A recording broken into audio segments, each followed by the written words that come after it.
Hello అండి.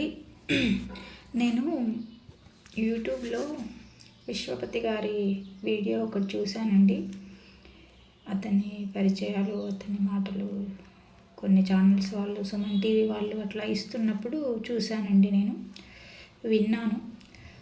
విశ్వపతి గారు మాటలు చాలా బాగుంటాయి. అసలు ఆయన ధర్మం గురించి ఎంత బాగా చెప్తాడు, కలియుగంలో మనం ఎలా బ్రతకాలి ఎలా చెప్తాడు. ఆయన రచించిన పుస్తకం అండి శ్రీ వెంకటేశ్వర వ్రత కల్పం అండి. ఏమంటారంటే సాక్షాత్తు శ్రీ స్వామివారే అనుగ్రహించబడిన అద్భుత వ్రత కల్పము ఆయన ద్వారా స్వామివారు రాయించారని తను చెప్పారండి. శ్రీమన్నారాయణ వెంకటేశ్వర స్వామి పాదాలకు నమస్కారం పెట్టుకున్నాము. నిజమేనండి, విశ్వపతి గారు ఎంతమందికైనా ఉచితంగా ఇస్తున్నారండి. మనము ఈ వ్రతం చేసి బాగుపడాలి, మన కష్టాలు తీరాలి అని చెప్పి చాలా తేలికైన పద్ధతి అండి. నేను నిజంగా నా పుస్తకాలు ఇస్తారా అసలు అన్నట్టుగా నేను ఒకసారి ఫోన్ చేయడం జరిగిందండి నెంబర్కి, వాట్సాప్ కాలు. అతను నాకు పుస్తకాలు ఒక్కటి అడిగితే చాలానే పంపించారు. నేను అందరికీ ఇచ్చానండి. చాలామంది చాలా తేలిగ్గా చేసుకున్నారు ఈ వ్రతం అయితే. నాకు కొంతమంది అయితే చెప్పారు, అవునండి మా అమ్మాయికి పెళ్లి చేయలేని పరిస్థితుల్లో ఉన్నాము, నేను పెళ్లి చేశాను వ్రతం చదివి, అదే సంకల్పంతో నేను వ్రతం చేసుకున్నాను, కళ్యాణం అయింది, మా దగ్గర పైసా లేకున్నా అనుకోకుండా మంచి సంబంధం వచ్చింది అని చెప్పేసి ఒక లక్ష్మి గారు అని చెప్పి నాకు కొంచెం ఫ్రెండ్ అండి, మా ఇంటి ఎదురుగానే ఉంటుంది, ఆవిడకి ఇచ్చాను. ఆవిడదైతే కళ్ళతో చూసిందండి. నేను పెళ్లి చేయలేని పరిస్థితి, భర్త లేడు, అయినా కూడా ఆవిడ చాలా అద్భుతంగా సంబంధం వచ్చింది, పెళ్లి చేసింది.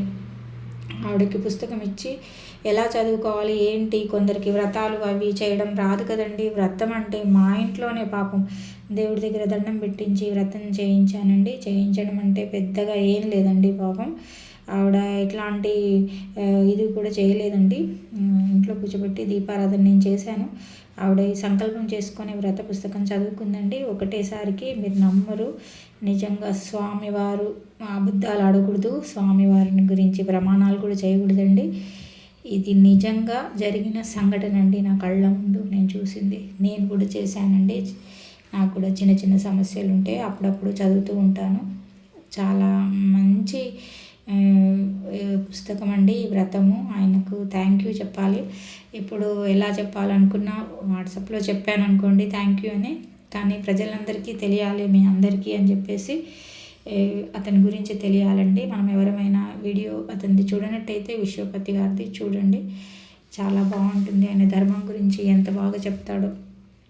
ఆ పుస్తకం కావాలన్నా తెప్పించుకోండి. 7 వ్రతాలు మన వెంకటేశ్వర స్వామి గురించి చేస్తాం కదండి. నేను కూడా చేశాను, కానీ కొంచెం అది కొద్దిగా కష్టం అనిపించింది. ఇదైతే చాలా తేలికగా చేశామండి. ఇది ఒక్కసారి మీరు చూడండి, చేసి చూడండి, మీరే ఫలితాన్ని అనుభవిస్తారు. మంచి మంచి ఫలితాలు.